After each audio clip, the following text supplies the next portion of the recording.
ñu ngi leen di nuyu di leen jaajëfal yéen ñuy suivre chaîne bi di xalaat TV ñu leen di dalalaat ci seen jàngatu bés bi. tey dañuy dellu si waat ba tey ci jongante palum député ñuy dëgmal ak benn thème boo xam ni ay weer ci ginnaaw juróon na coow lu bare bari ci réew mi gannaaw benn proposition de loi bu ànd sàmm jikko yi initié woon ngir ñu criminaliser wàllu ngóor jigéen. askanu Sénégal gépp signé ko mboolem kilifa diine ak aada ànd ci bind bataaxal ne nañu criminaliser. waaye ay député pété ci la majorité présidentielle yi ne ñoom ay député Macky Sall lañ ne choix wu askan woowilee rawatina seeni kilifa yi ñu gëm lem nañ ko ba mu jekk teg na le góor jigéen kenn du ko criminaliser Sénégal taxaw défier seen askan. tey ñoo ngi à moins d'une semaine ngir tànnat ay député yu bees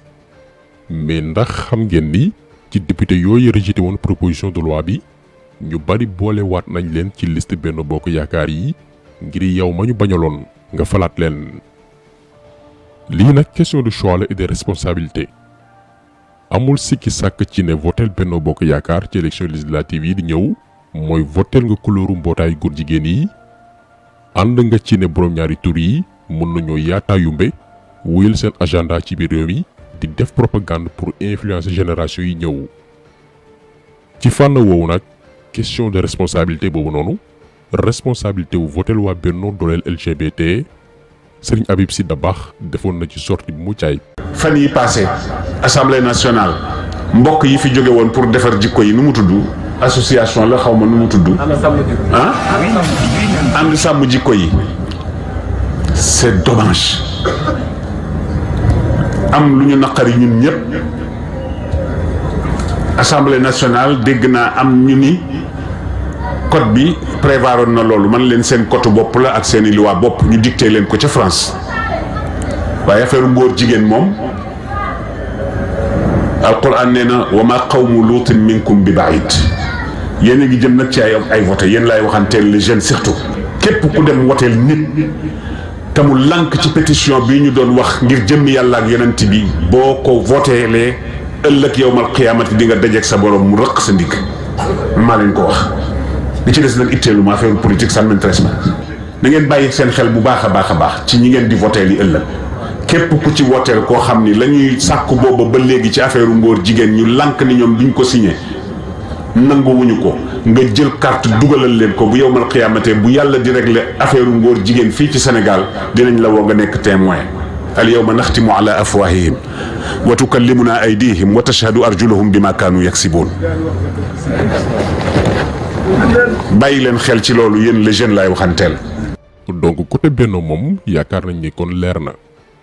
voté leen dafay laaj ëllëg nga layoo ko ak sa borom ndax dafay mel ni da nga ànd ci ñuy dooleel góor jigéen yi. mu des kon yeneen coalition yi ndax ñoom gannaaw bu ñu Benno Bokk Yaakaar bañalee noppi nañ ngir criminaliser wàllu ngóor jigéen bu ñu leen yóbbee assemblée nationale. bu ñu ne yeneen coalition yi nag mooy bokk gis-gis naataange askan wi aar Sénégal coalition buntu bi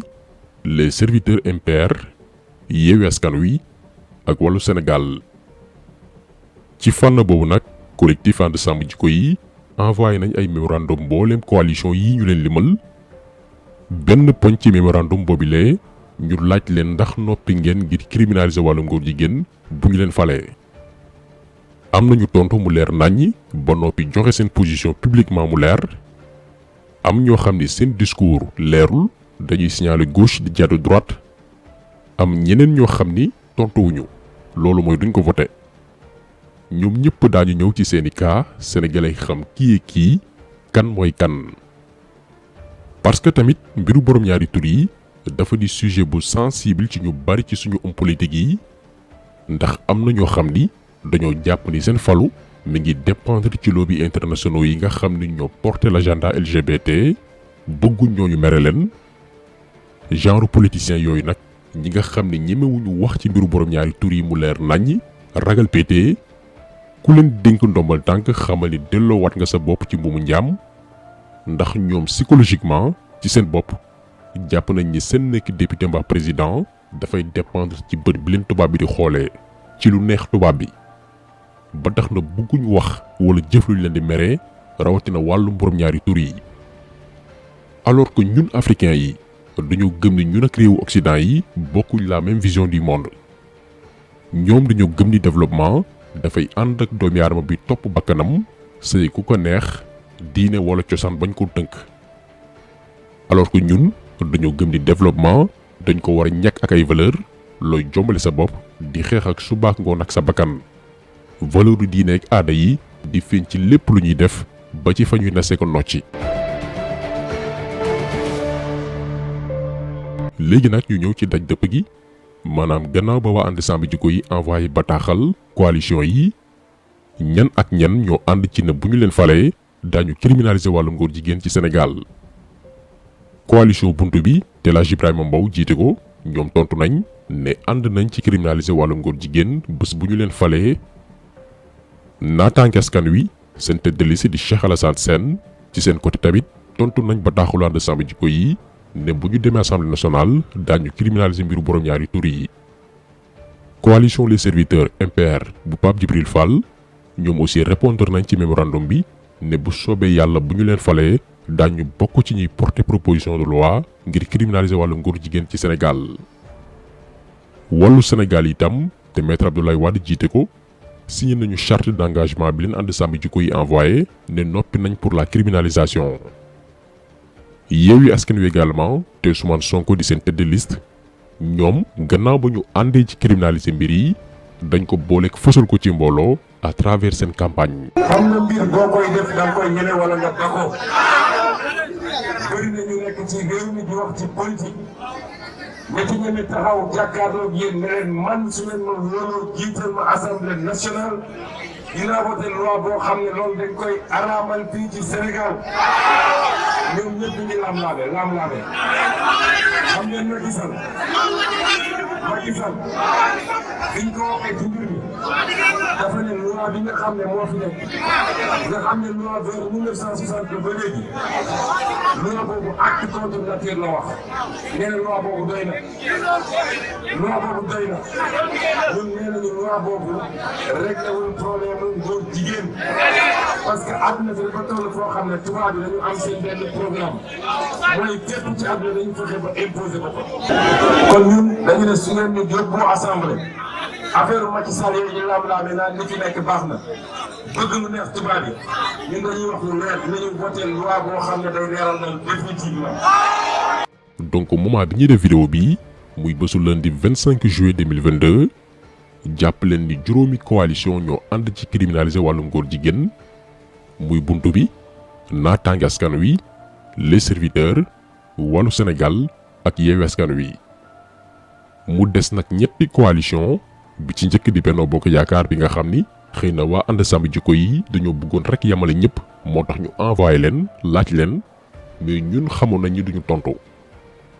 ndax ku la bañal proposition de loi ay weer ci ginnaaw boole ci recruter ay imam pour ñuy wër di yàq sa der kooku du tay la koy nangul. donc ñoom waa coalition dooleel góor jigéen yi tontuwuñu te bettul kenn franchement ndax ñoom dañoo ànd ci agenda wu borom ñaari tur yi dañoo noppi ngir doole leen. boo ko gis-gis bu Pape Diop ñoom depuis le 4 juillet comme niñ ko defeek mboolem coalition yi lañu leen envoyé mémorandum bi tontuwuñu ba ànd sàmm jikko yi tàmbali génne liste coalition yi wax ni dañuy criminaliser ñuy soog a bind bataaxal ne jotuñ mémorandum te jot nañ ko ci lu wér mais dañoo lànk bañ a tontu. waa Aar Sénégal te seen tête de liste di Thierno Alassane Sall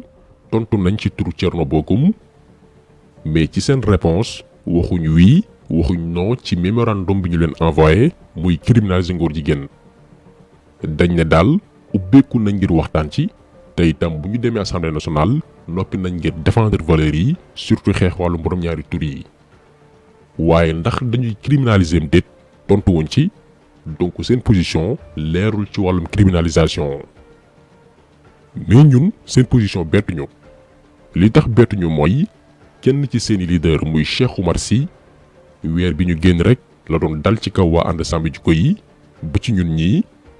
ne li ñuy tuumal assemblée nationale dara newu ci dëgg di défendre assemblée nationale Benno Bokk Yaakaar bi rax ci dolli ne document PGA yi maanaam mbootaay bi recruté ay député fépp ci àdduna bi ngir ñu défendre benn agenda góor jigéen te ñoom Djibril War et consort bokk ci mu ne ay documents yu faux la amul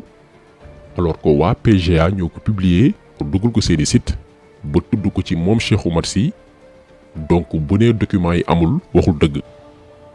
moom tey dafa amoon possibilité ngir setal deram wax waa PGA ne leen bokkuma ci yéen damay criminaliser ngóor jigéen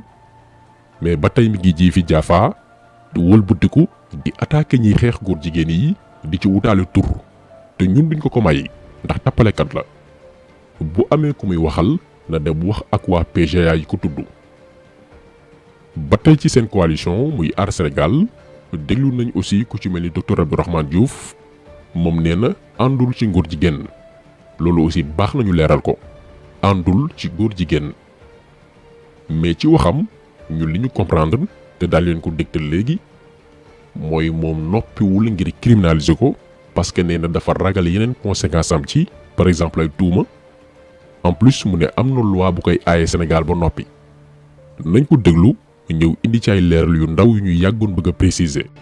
dama koy wax pour mu leer pour buñ may TikTok ak yooyu je ne suis pas pour l'homosexualité ànduma ak mbirum góor jigéen xam nga loolu leer na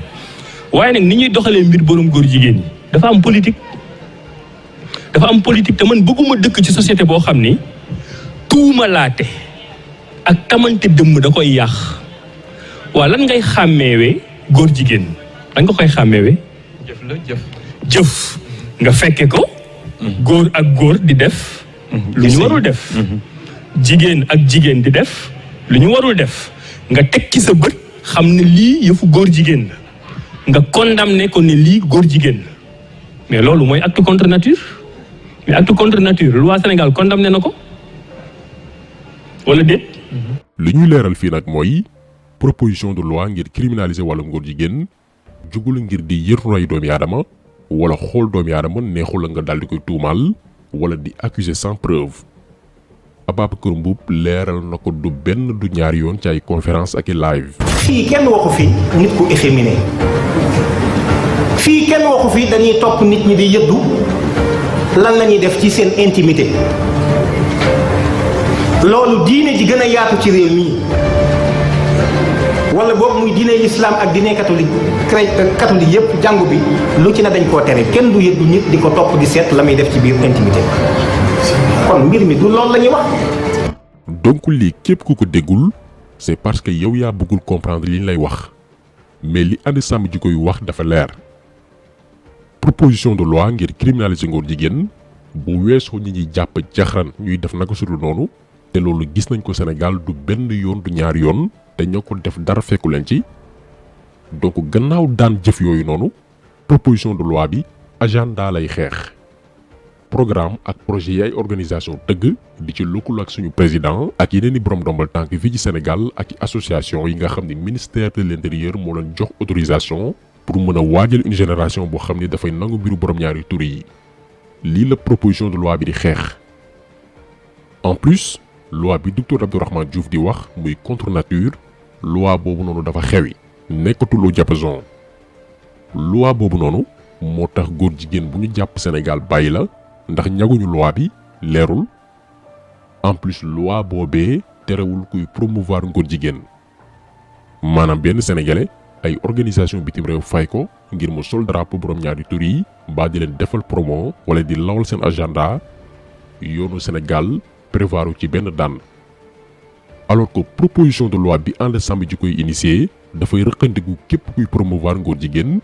ndax ci loolu la lobby internationaux yi bëgg a jaar ngir soofantal góor ak góor ak jigéen yi sëy donc waa Aar Sénégal dañu jël seeni responsabilité ni criminaliser wuñu wàllum ngóor jigéen mais pas di wut ay porox ndoll wala di réeral opinion bi ndax ñoom xam nañ bu baax loi bi ñu proposé assemblée nationale lu muy wax ñu jàng lañ déggu loi xam lan mooy interprétation donc ci tënk jàpp leen ni kon juróomi coalition yii ñoo nangu ne bu ñu leen dénkee assemblée nationale daañu criminaliser dàq bépp jëf ak lépp luy promouvoir ngóor jigéen muy coalition buntu bi coalition naataange askan wi coalition les serviteurs waa wàllu Sénégal ak coalition Yewwi Askan Wi kon tax seetlu bi tey loolu la woon ñu ngi leen di gërëm di leen jaajëfal di leen di daje incha allah beneen yoon ci beneen jàngat jaa ngeen jëf.